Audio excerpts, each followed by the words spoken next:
विशिष्ट शिक्षाविद, प्राक्तन प्रधान शिक्षक, जनाशुना क्रीड़ाविद, लोकप्रिय सरपंच तथा सारस्वत संगठक स्वर्गत दीनबंधु पात्र स्मृति श्रद्धांजलि समारोह डॉक्टर युधिष्ठिर खटुआ अध्यक्षतार महागा ब्लॉक पोड़ामरे पंचायत सिंधुपुर ठारे अनुष्ठित होइछे। एही अवसर में स्वर्गत पात्र एक आबक्ष प्रतिमूर्ति जन्ममाटी स्थानीय विधायक शारदा प्रसाद प्रधान उन्मोचन करथिले।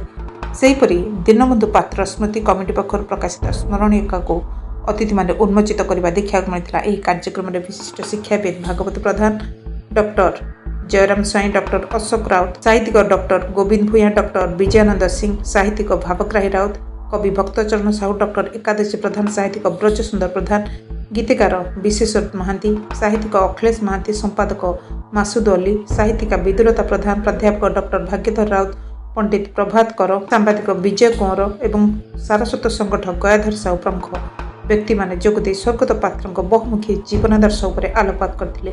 स्वर्गत पात्र त्याग, सेवा, निष्ठा और परोपकारी विचारधारा को ग्रहण कर पारे आज युव समाज सफलता और श्रेष्ठत्व हासिल कर अतिथि माने आह्वान देथिले। एही समय बहु साहित्यिक, सांबादिक, अध्यापक, शिक्षक, बुद्धिजीवी और कलाकार माने उपस्थित रही स्वर्गत पात्र फोटो चित्र में श्रद्धासुमन अर्पण करथिले।